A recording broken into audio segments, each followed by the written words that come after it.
I am Nirma Singh, lecturer chemistry. ਪਿਆਰੇ ਵਿਦਿਆਰਥੀਓ, ਅੱਜ ਦਾ ਜੋ ਆਪਣਾ ਟੌਪਿਕ ਹੈ ਉਹ ਹੈ ਕੰਪਾਊਂਡ ਐਂਡ ਮਿਕਸਚਰ। ਅੱਜ ਦੇ ਇਸ ਟੌਪਿਕ ਦੇ ਵਿੱਚ ਆਪਾਂ ਕੰਪਾਊਂਡ ਅਤੇ ਮਿਕਸਚਰ ਦੀ definitions, types of compound, types of mixture ਅਤੇ ਕੰਪਾਊਂਡ ਅਤੇ ਮਿਕਸਚਰ ਦੇ ਵਿੱਚ ਡਿਫਰੈਂਸ ਪੜ੍ਹਾਂਗੇ। Compounds, a pure substance containing two or more elements combined together in fixed ratio by weight। ਮਤਲਬ ਦੋ ਜਾਂ ਦੋ ਤੋਂ ਵੱਧ ਪਿਓਰ ਸਬਸਟਾਂਸ ਜਾਂ ਐਲੀਮੈਂਟ ਕੈਮੀਕਲ ਕੰਬਾਈਨ ਕਰਦੇ ਨੇ ਫਿਕਸ ਰੇਸ਼ੋ ਬਾਈ ਵੇਟ, ਤਾਂ ਉਸ ਨੂੰ ਆਪਾਂ ਕੰਪਾਊਂਡ ਆਖਦੇ ਹਾਂ। ਉਦਾਹਰਨ ਦੇ ਤੌਰ 'ਤੇ water, carbon dioxide, hydrogen peroxide, ammonia ਅਤੇ ਇਸ ਤੋਂ ਇਲਾਵਾ ਬਹੁਤ ਸਾਰੇ ਹੋਰ ਵੀ ਕੰਪਾਊਂਡ ਹਨ। ਵਾਟਰ ਦਾ ਜੋ ਫਾਰਮੂਲਾ ਹੈ ਉਹ ਹੈ H2O। ਵਾਟਰ ਹਾਈਡਰੋਜਨ ਅਤੇ ਆਕਸੀਜਨ ਤੋਂ ਮਿਲ ਕੇ ਬਣਦਾ ਹੈ।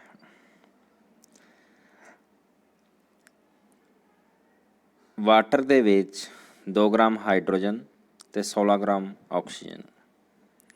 ਜੇਕਰ ਆਪਾਂ hydrogen to oxygen mass ratio ਗੱਲ ਕਰੀਏ ਤਾਂ hydrogen 2 gram, oxygen 16 gram.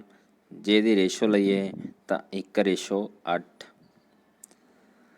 Water obtained from any source always contains hydrogen to oxygen ratio 1:8। ਇਸ ਦਾ ਮਤਲਬ ਹੈ ਪਾਣੀ ਕਿਸੇ ਵੀ ਸੋਰਸ ਤੋਂ ਮਿਲੇ ਉਸ ਦਾ ਫਾਰਮੂਲਾ ਹਮੇਸ਼ਾ H2O ਹੋਵੇਗਾ ਅਤੇ ਉਸ ਦੇ ਵਿੱਚ hydrogen to oxygen ratio by weight 1:8 ਹੋਵੇਗੀ। Carbon dioxide CO2। Carbon dioxide carbon ਅਤੇ ਆਕਸੀਜਨ ਤੋਂ ਮਿਲ ਕੇ ਬਣਦੀ ਹੈ। ਇਸ ਦੇ ਵਿੱਚ 1 ਐਟਮ ਕਾਰਬਨ, 2 ਐਟਮ ਆਕਸੀਜਨ ਦੇ ਹੁੰਦੇ ਹਨ। ਜੇਕਰ ਆਪਾਂ ਕਾਰਬਨ ਅਤੇ ਆਕਸੀਜਨ ਦੇ ਮਾਸ ਦੀ ਰੇਸ਼ੋ ਦੀ ਗੱਲ ਕਰੀਏ, ਕਾਰਬਨ ਡਾਈਆਕਸਾਈਡ ਦੇ ਵਿੱਚ 12 ਗ੍ਰਾਮ ਕਾਰਬਨ, 32 ਗ੍ਰਾਮ ਆਕਸੀਜਨ। ਜੇ ਆਪਾਂ ਰੇਸ਼ੋ ਲਈਏ carbon to oxygen mass ratio ਤਾਂ 3:8।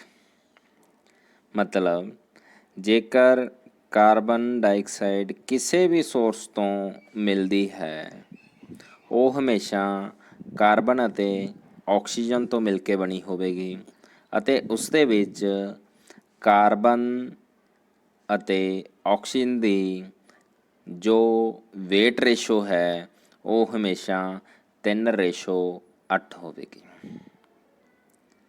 Hydrogen peroxide H2O2।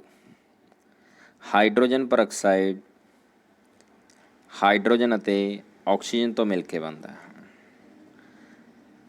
Hydrogen peroxide ਦੇ ਵਿੱਚ 2 ਗ੍ਰਾਮ ਹਾਈਡਰੋਜਨ, 32 ਗ੍ਰਾਮ ਆਕਸੀਜਨ ਹੁੰਦੇ ਹੈ। ਜੇਕਰ ਆਪਾਂ ਹਾਈਡਰੋਜਨ ਟੂ ਆਕਸੀਜਨ ਦੇ ਵੇਟ ਰੇਸ਼ੋ ਦੀ ਗੱਲ ਕਰੀਏ ਤਾਂ 1:16 ਹੋਵੇਗਾ।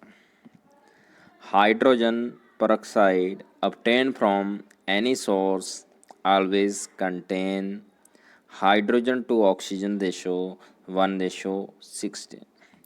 ਮਤਲਬ ਕਿ ਹਾਈਡਰੋਜਨ ਪਰਆਕਸਾਈਡ ਕਿਸੇ ਵੀ ਸੋਰਸ ਤੋਂ ਮਿਲਦਾ ਹੈ ਤਾਂ ਉਸ ਦੇ ਵਿੱਚ ਹਾਈਡਰੋਜਨ ਅਤੇ ਆਕਸੀਜਨ ਦੀ ਜੋ ਵੇਟ ਰੇਸ਼ੋ ਹੈ ਉਹ ਹਮੇਸ਼ਾ 1:16 ਹੋਵੇਗੀ। Water H2O, ammonia NH3, carbon dioxide CO2, hydrogen peroxide H2O। ਇਹ ਸਾਰੀਆਂ ਕੰਪਾਊਂਡਸ ਦੀਆਂ ਉਦਾਹਰਨਾਂ ਹਨ। ਇਹਨਾਂ ਦੇ ਕੰਪਾਊਂਡਸ ਦੇ ਨਾਲ ਨਾਲ ਇਹਨਾਂ ਦੇ ਵਿੱਚ ਸਟਰਕਚਰ ਵੀ ਬਣਾਈ ਹੋਈ ਹੈ। Water molecule the structure, ammonia the structure, carbon dioxide the structure, H2O2 the structure. But ਆਪਾਂ ਸਟਰਕਚਰ ਅੱਗੇ ਜਾ ਕੇ ਪੜਾਂਗੇ। ਇਸ ਵਿੱਚ ਆਪਾਂ ਇੱਕ ਵਾਰ ਇਕੱਲਾ ਫਾਰਮੂਲੇ ਤੱਕ ਹੀ ਜ਼ਰੂਰਤ ਹੈ। Types of compound. ਕੰਪਾਊਂਡ ਦੋ ਤਰ੍ਹਾਂ ਦੇ ਹੁੰਦੇ ਹਨ, organic compounds, inorganic compounds. Organic compound ਉਹ ਕੰਪਾਊਂਡ ਜਿਹੜੇ ਕਿ ਆਪਾਂ ਨੂੰ ਲਿਵਿੰਗ ਸੋਰਸ ਤੋਂ ਮਿਲਦੇ ਆ, ਜਿਵੇਂ ਕਿ ਐਨੀਮਲਸ ਅਤੇ ਪਲਾਂਟ ਤੋਂ। The compounds which are obtained from animals and plants are called organic compound। ਉਦਾਹਰਨ ਦੇ ਤੌਰ 'ਤੇ ਕਾਰਬੋਹਾਈਡਰੇਟਸ, ਆਇਲ, ਫੈਟਸ, ਪ੍ਰੋਟੀਨ ਅਤੇ ਇਸ ਤੋਂ ਵੀ ਇਲਾਵਾ ਬਹੁਤ ਸਾਰੇ ਆਰਗੈਨਿਕ ਕੰਪਾਊਂਡ ਹਨ। ਇਨਆਰਗੈਨਿਕ compound. The compounds which are obtained from minerals and rocks are called inorganic compound। ਜਾਂ ਫਿਰ ਆਪਾਂ ਇਸ ਤਰ੍ਹਾਂ ਵੀ ਕਹਿ ਸਕਦੇ ਹਾਂ, ਉਹ ਕੰਪਾਊਂਡ ਜੋ ਆਪਾਂ ਨੂੰ ਨੋਨ ਲਿਵਿੰਗ ਸੋਰਸ ਤੋਂ ਮਿਲਦੇ ਹਨ, ਉਹਨਾਂ ਨੂੰ ਆਪਾਂ ਇਨਆਰਗੈਨਿਕ ਕੰਪਾਊਂਡ ਆਖਦੇ ਹਾਂ। ਉਦਾਹਰਨ ਦੇ ਤੌਰ 'ਤੇ ਕਾਮਨ ਸਾਲਟ ਮਤਲਬ NaCl, ਮਾਰਬਲ, ਸੋਡੀਅਮ ਕਾਰਬੋਨੇਟ ਕੱਪੜੇ ਧੋਣ ਵਾਲਾ ਸੋਡਾ, ਅਤੇ ਇਸ ਤੋਂ ਇਲਾਵਾ ਹੋਰ ਵੀ ਬਹੁਤ ਸਾਰੀਆਂ ਇਨਆਰਗੈਨਿਕ ਕੰਪਾਊਂਡਸ ਦੀਆਂ ਐਗਜ਼ਾਮਪਲਸ ਹਨ। ਹੁਣ ਆਪਾਂ ਮਿਕਸਚਰ ਬਾਰੇ ਪੜਾਂਗੇ। A pure substance containing two or more elements combined together in any ratio by weight are called compound mixture are called mixture। ਦੋ ਜਾਂ ਦੋ ਤੋਂ ਵੱਧ ਪਿਓਰ ਸਬਸਟੈਂਸ ਜਾਂ ਐਲੀਮੈਂਟ ਕੰਬਾਈਨ ਕਰਦੇ ਆ physically in any ratio by wait, ਤਾਂ ਉਸ ਨੂੰ ਆਪਾਂ ਮਿਕਸਚਰ ਆਖਦੇ ਹਾਂ। ਮਤਲਬ ਜੇ ਆਪਾਂ ਕੰਪਾਊਂਡ ਦੇ ਮਿਕਸਚਰ ਦੇ ਵਿੱਚ ਥੋੜ੍ਹਾ ਜਿਹਾ ਇੱਕ ਡੈਫੀਨੇਸ਼ਨ ਦੇ ਵਿੱਚ ਅੰਤਰ ਦੇਖੀਏ, ਤਾਂ ਡੈਫੀਨੇਸ਼ਨ ਦੇ ਵਿੱਚ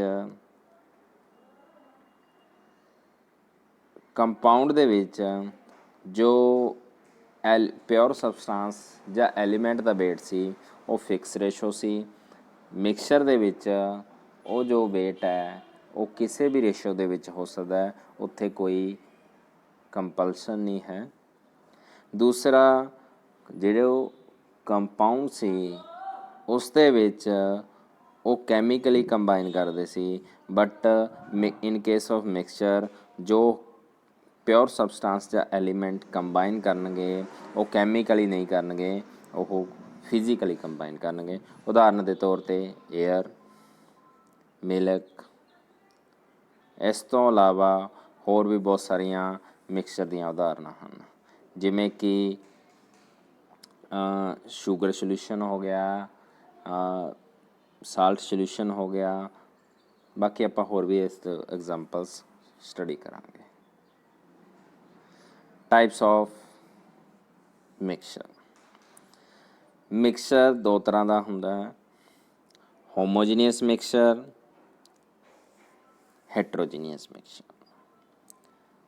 ਆਪਾਂ ਇਹਨਾਂ ਦੀ ਡੈਫੀਨੇਸ਼ਨ ਦੀ ਗੱਲ ਕਰਦੇ ਹਾਂ ਅਤੇ ਨਾਲ ਹੀ ਆਪਾਂ ਇਹਨਾਂ ਦੀ ਉਦਾਹਰਨ ਵੀ ਦੇਖਾਂਗੇ। ਹੋਮੋਜੀਨੀਅਸ mixture, if its composition uniform throughout the mixture are called homogeneous mixture। Homo ਦਾ ਮਤਲਬ ਹੁੰਦਾ ਹੈ ਸੇਮ। ਉਹ ਵਾਲੇ ਮਿਕਸਚਰ ਜਿਹਦੀ ਕੰਪੋਜੀਸ਼ਨ ਸਾਰੇ ਮਿਕਸਚਰ ਦੇ ਵਿੱਚ ਇੱਕੋ ਜਿਹੀ ਹੋਵੇ ਤਾਂ ਉਸ ਤਰ੍ਹਾਂ ਦੇ ਮਿਕਸਚਰ ਨੂੰ ਆਪਾਂ ਹੋਮੋਜੀਨੀਅਸ ਮਿਕਸਚਰ ਆਖਦੇ ਹਾਂ। ਉਦਾਹਰਨ ਦੇ ਤੌਰ 'ਤੇ ਸ਼ੂਗਰ ਡਿਜ਼ੋਲਵ ਇਨ ਵਾਟਰ, ਮਤਲਬ ਖੰਡ ਨੂੰ ਪਾਣੀ ਦੇ ਵਿੱਚ ਘੋਲਣਾ। ਸਾਲਟ ਡਿਜ਼ੋਲਵਡ ਇਨ ਵਾਟਰ, ਮਤਲਬ ਨਮਕ ਨੂੰ ਪਾਣੀ ਦੇ ਵਿੱਚ ਘੋਲਣਾ। ਬਟ ਇੱਕ ਚੀਜ਼ ਧਿਆਨ ਰੱਖਣੀ ਹੈ, ਸ਼ੂਗਰ ਹੈ ਜਿਹਦੀ ਸਾਲਟ ਹੈ, ਉਹਨਾਂ ਨੂੰ ਆਪਾਂ ਪਾਣੀ ਦੇ ਵਿੱਚ ਚੰਗੀ ਤਰ੍ਹਾਂ ਡਿਜ਼ੋਲਵ ਕਰਨਾ ਹੈ। ਇਸ ਤਰ੍ਹਾਂ ਨਹੀਂ ਸ਼ੂਗਰ ਐਡ ਕੀਤੀ ਕਦੇ ਵੀ ਮਿਕਸਚਰ ਤਾਂ ਬਣ ਗਿਆ ਬਟ ਉਹ ਹੋਮੋਜੀਨੀਅਸ ਨਹੀਂ ਹੋਊਗਾ ਜਿੰਨਾ ਚਿਰ ਆਪਾਂ ਉਹਨੂੰ ਚੰਗੀ ਤਰ੍ਹਾਂ ਡਿਜ਼ੋਲਵ ਨਹੀਂ ਕਰ ਸਕਦੇ। ਜੇ ਚੰਗੀ ਤਰ੍ਹਾਂ ਡਿਜ਼ੋਲਵ ਨਹੀਂ ਕਰਾਂਗੇ ਤਾਂ ਸ਼ੂਗਰ ਜਾਂ ਸਾਲਟ ਦੇ ਕੁਛ ਪਾਰਟੀਕਲਸ ਜਾਂ ਮੈਂ ਕਹਿ ਸਕਦਾ ਮੋਲੀਕਿਊਲਸ ਅਨਡਿਜ਼ੋਲਵ ਰਹਿ ਜਾਣਗੇ, ਨੀਚੇ ਪਏ ਰਹਿ ਜਾਣਗੇ, ਤਾਂ ਉਸ ਤਰ੍ਹਾਂ ਦੇ ਸੋਲਿਊਸ਼ਨ ਨੂੰ ਆਪਾਂ ਹੋਮੋਜੀਨੀਅਸ ਨਹੀਂ ਕਹਾਂਗੇ। ਸ਼ੂਗਰ ਸੋਲਿਊਸ਼ਨ ਜਾਂ ਸਾਲਟ ਸੋਲਿਊਸ਼ਨ ਉਦੋਂ ਹੀ ਹੋਮੋਜੀਨੀਅਸ ਹੋਊਗਾ ਜਦੋਂ ਆਪਾਂ ਸ਼ੂਗਰ ਜਾਂ ਸਾਲਟ ਨੂੰ ਚੰਗੀ ਤਰ੍ਹਾਂ ਵਾਟਰ ਦੇ ਵਿੱਚ ਡਿਜ਼ੋਲਵ ਕਰਾਂਗੇ। ਅੱਗੇ ਹੈ ਹੈਟਰੋਜੀਨੀਅਸ ਮਿਕਸਚਰ। ਹੈਟਰੋ ਦਾ ਮਤਲਬ ਹੈ different. If its composition is not uniform throughout the mixture are called heterogeneous mixture। ਉਸ ਮਿਕਸਚਰ ਨੂੰ ਆਪਾਂ ਹੈਟਰੋਜੀਨੀਅਸ ਕਹਾਂਗੇ ਜਾਂ ਬੋਲਾਂਗੇ ਜਿਸ ਮਿਕਸਚਰ ਦੇ ਵਿੱਚ ਕੰਪੋਜੀਸ਼ਨ ਡਿਫਰੈਂਟ ਵੇਰੀਏਸ਼ਨ ਹੋਊਗੀ ਮਿਕਸਚਰ ਦੇ ਵਿੱਚ। ਜਿਵੇਂ ਹੁਣੀ ਆਪਾਂ ਗੱਲ ਕਰ ਰਹੇ ਸੀ, ਸ਼ੂਗਰ ਪਾਣੀ ਦੇ ਵਿੱਚ ਚੰਗੀ ਤਰ੍ਹਾਂ ਡਿਜ਼ੋਲਵ ਕਰਾਂਗੇ, ਅਨਡਿਜ਼ੋਲਵ ਨਹੀਂ ਬਚੂਗਾ ਤਾਂ ਉਹ ਹੋਮੋਜੀਨੀਅਸ ਹੋਊਗਾ। ਸ਼ੂਗਰ ਐਡ ਕੀਤੀ, ਥੋੜ੍ਹਾ ਜਿਹਾ ਡਿਜ਼ੋਲਵ ਕੀਤਾ, ਕੁਛ ਅਨਡਿਜ਼ੋਲਵ ਸ਼ੂਗਰ ਨੀਚੇ ਰਹਿ ਗਈ ਤਾਂ ਉਸ ਨੂੰ ਹੋਮੋਜੀਨੀਅਸ ਨਹੀਂ, ਉਸ ਸੋਲਿਊਸ਼ਨ ਨੂੰ ਆਪਾਂ ਹੈਟਰੋਜੀਨੀਅਸ ਕਹਾਂਗੇ। ਠੀਕ ਹੈ। ਇਸ ਤੋਂ ਇਲਾਵਾ for example send in water.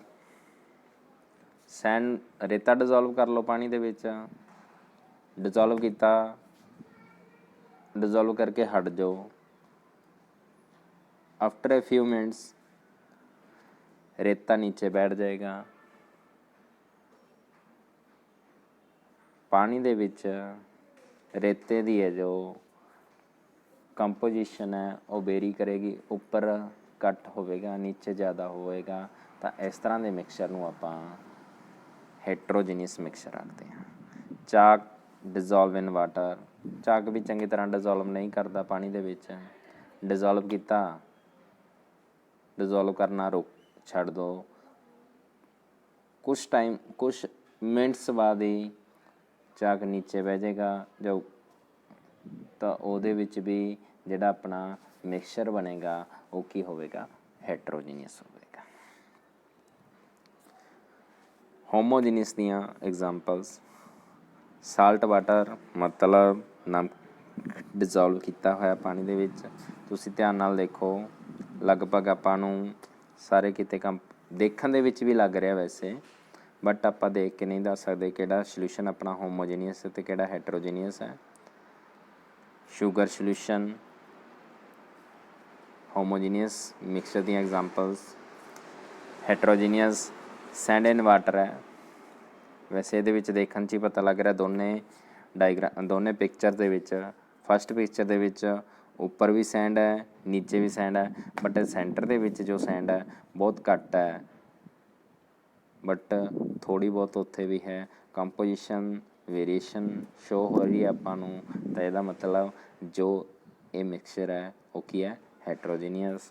Next second picture ਦੇ ਵਿੱਚ ਜੇ ਆਪਾਂ ਧਿਆਨ ਨਾਲ ਦੇਖੀਏ, ਉੱਪਰ ਵਾਲਾ ਸਾਰਾ ਵਾਟਰ ਅਲੱਗ ਪਿਆ, ਸਾਰਾ ਟਰਾਂਸਪੇਰੈਂਟ ਦਿਖਾਈ ਦੇ ਰਿਹਾ, ਸੈਂਡ ਸਾਰੀ ਨੀਚੇ ਬੈਠ ਗਈ। ਇਸ ਤਰ੍ਹਾਂ ਦੇ ਮਿਕਸਚਰ ਨੂੰ ਵੀ ਆਪਾਂ ਹੈਟਰੋਜੀਨੀਅਸ ਮਿਕਸਚਰ ਆਖਦੇ ਹਾਂ। ਚਾਕ ਇਨ ਵਾਟਰ,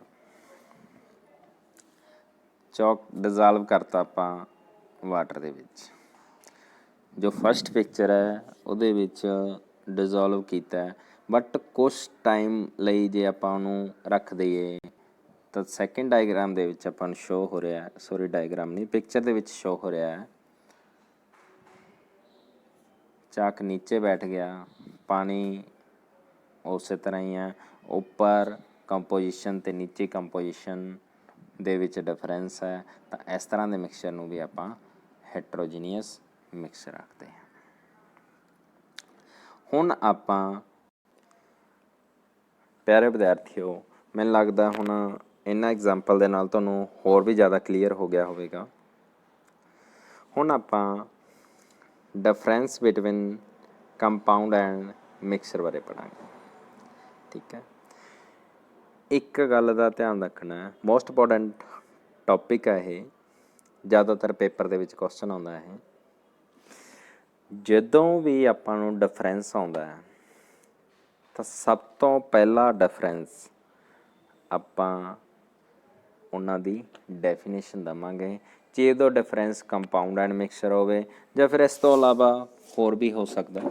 ਠੀਕ ਹੈ, ਜਦੋਂ ਵੀ ਇਸ ਤਰ੍ਹਾਂ ਦਾ ਕੁਐਸਚਨ ਆਉਂਦਾ ਡਿਫਰੈਂਸ ਵਾਲਾ, ਤਾਂ ਆਪਾਂ ਸਭ ਤੋਂ ਪਹਿਲਾਂ ਡੈਫੀਨੇਸ਼ਨ ਦੇਵਾਂਗੇ, ਕਿਉਂਕਿ ਡੈਫੀਨੇਸ਼ਨ ਦੇ ਨਾਲ ਹੀ ਕਾਫੀ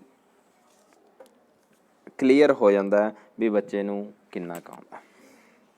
ਠੀਕ ਹੈ, compounds, pure substance containing two or more elements combined together in fixed ratio by weight are called compound।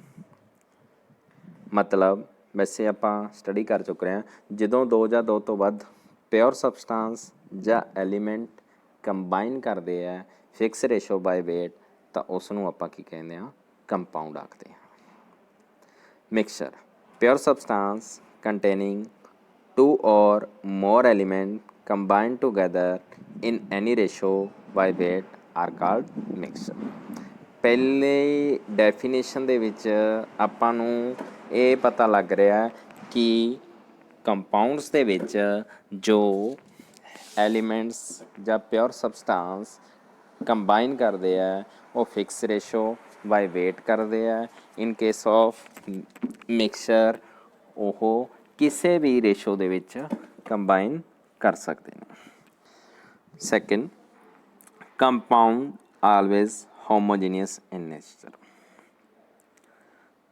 Mixture may or may not be homogeneous in nature।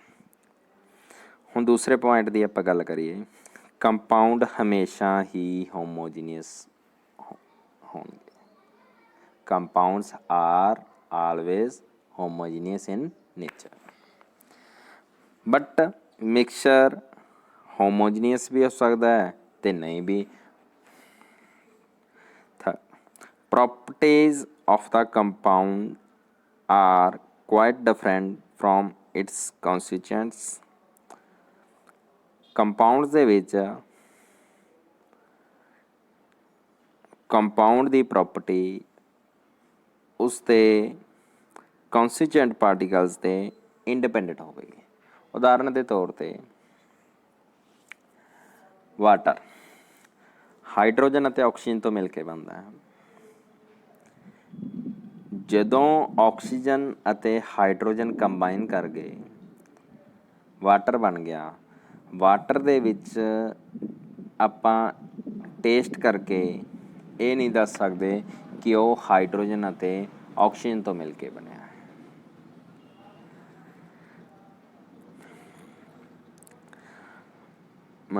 Mixture, properties of the mixture are midway between its constituent. Mixture ਦੀਆਂ ਜੋ properties ਹੈ ਉਹਦੇ ਕੌਨਸਟੀਚੁਐਂਟ particles ਦੇ ਉੱਪਰ depend ਕਰਦੀਆਂ ਹੈ। ਉਦਾਹਰਨ ਦੇ ਤੌਰ 'ਤੇ ਜੇਕਰ ਅਸੀਂ ਸ਼ੂਗਰ ਡਿਜ਼ੋਲਵ ਕਰੀਏ ਇੱਕ ਵਾਟਰ ਦੇ ਵਿੱਚ ਇੱਕ ਮਿਲਕ ਦੇ ਵਿੱਚ,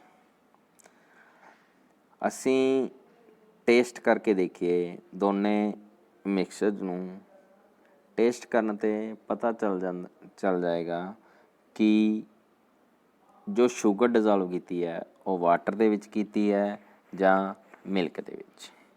ਇਹ ਤਾਂ ਮੈਂ ਇੱਕ ਤੁਹਾਨੂੰ ਸਮਝਾਉਣ ਲਈ ਬਿਲਕੁਲ ਸਿੰਪਲ ਉਦਾਹਰਨ ਦੇ ਰਿਹਾ। ਇਸ ਤੋਂ ਇਲਾਵਾ ਉਦਾਹਰਨਾਂ ਤਾਂ ਹੋਰ ਵੀ ਹਨ, ਬਟ ਸਮਝਣ ਵਾਸਤੇ ਮੈਨੂੰ ਲੱਗਦਾ ਜੇ ਇਹ ਉਦਾਹਰਨਾਂ ਸਮਝ ਆ ਗਈਆਂ ਤਾਂ ਤੁਹਾਡਾ ਟੌਪਿਕ ਕਲੀਅਰ ਹੋ ਜਾਵੇ। Fourth point, compounds. Compound possess sharp melting and boiling point. Compounds ਦਾ ਜੋ ਮੈਲਟਿੰਗ ਪੁਆਇੰਟ ਤੇ ਬੋਇਲਿੰਗ ਪੁਆਇੰਟ ਹੈ ਉਹ ਸ਼ਾਰਪ ਹੁੰਦਾ ਹੈ। ਸ਼ਾਰਪ ਦਾ ਮਤਲਬ ਹੈ ਇੱਕ ਪਾਰਟੀਕੂਲਰ ਵੈਲੂ ਹੋ ਗਈ। ਉਦਾਹਰਨ ਦੇ ਤੌਰ ਤੇ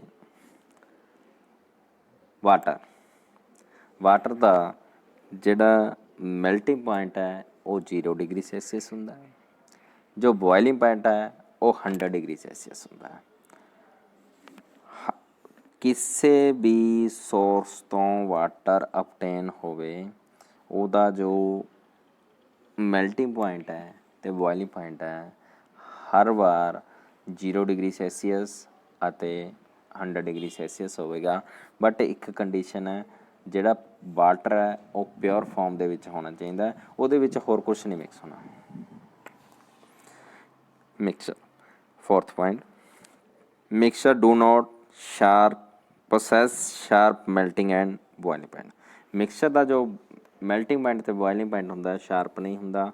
ਜੇਕਰ ਆਪਾਂ ਪਾਣੀ ਦੇ ਵਿੱਚ ਸ਼ੂਗਰ ਡਿਜ਼ੋਲਵ ਕਰ ਦਈਏ, ਆਪਾਂ ਸ਼ੂਗਰ ਦੀ ਕੁਆਂਟਿਟੀ ਚੇਂਜ ਕਰ ਦਈਏ, ਕਿਸੇ ਮਿਕਸਚਰ ਦੇ ਵਿੱਚ ਜ਼ਿਆਦਾ ਹੈ ਕਿਸੇ 'ਚ ਘੱਟ ਹੈ, ਤਾਂ ਉਹ ਵੇਰੀਏਸ਼ਨ ਆਏਗੀ ਉਸ ਦੇ ਮੈਲਟਿੰਗ ਅਤੇ ਬੋਇਲਿੰਗ ਪੁਆਇੰਟ ਦੇ ਵਿੱਚ। ਨੈਕਸਟ ਹੈ fifth point, compounds. Compounds formed generally heat change. ਜਦੋਂ ਵੀ ਕੰਪਾਊਂਡ ਬਣਦਾ ਤਾਂ ਉੱਥੇ ਹੀਟ ਚੇਂਜ ਹੋਵੇਗੀ, ਜਾਂ ਫਿਰ ਹੀਟ ਅਬਜ਼ੋਰਬ ਹੋਵੇਗੀ ਜਾਂ ਫਿਰ ਰਿਲੀਜ਼ ਹੋਵੇਗੀ। But in case of mixture generally heat change ਨਹੀਂ ਹੁੰਦੀ, ਜ਼ਿਆਦਾਤਰ ਹੀਟ ਚੇਂਜ ਨਹੀਂ ਹੁੰਦੀ। Six point, compound formation is a result of chemical change। Mixture formation is a result of physical change। ਵੈਸੇ ਮੈਂ ਤੁਹਾਨੂੰ ਡੈਫੀਨੇਸ਼ਨ ਦੇ ਵਿੱਚ ਹੀ ਦੱਸਤਾ ਸੀਗਾ ਜਦੋਂ ਆਪਾਂ ਕੰਪਾਊਂਡ ਅਤੇ ਮਿਕਸਚਰ ਦੀ ਡੈਫੀਨੇਸ਼ਨ ਕਰ ਰਹੇ ਸੀ। ਕੰਪਾਊਂਡ ਫਾਰਮੇਸ਼ਨ ਹੈ ਉਹ ਇੱਕ ਕੈਮੀਕਲ ਚੇਂਜ ਹੈ, ਮਿਕਸਚਰ ਫਾਰਮੇਸ਼ਨ ਹੈ ਜੋ ਉਹ ਇੱਕ ਫਿਜ਼ੀਕਲ ਚੇਂਜ ਹੈ। Seventh point, constituent particles cannot be separated by simple methods। Constituent particles can be separated by simple methods। Compound ਦੇ ਕੇਸ ਦੇ ਵਿੱਚ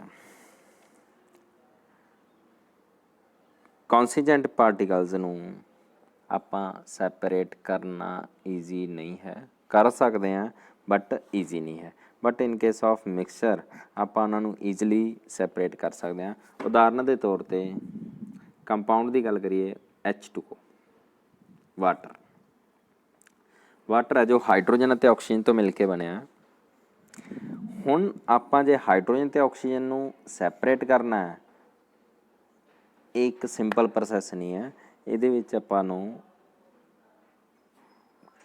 ਟਾਈਮ ਵੀ ਲੱਗੇਗਾ, ਕੋਈ ਟੈਕਨੀਕ ਵੀ ਯੂਜ਼ ਕਰਨੀ ਪਊ।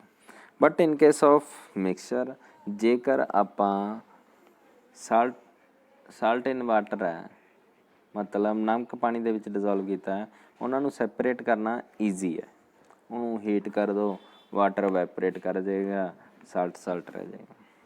ਬਟ ਕੰਪਾਊਂਡ ਦੇ ਵਿੱਚ ਆਪਾਂ ਇੰਨੇ ਸੌਖੇ ਤਰੀਕੇ ਨਾਲ ਉਹਨਾਂ ਦੇ ਕੰਸਟੀਟਿਊਐਂਟ ਪਾਰਟੀਕਲਸ ਨੂੰ ਅਲੱਗ ਨਹੀਂ ਕਰ ਸਕਦੇ।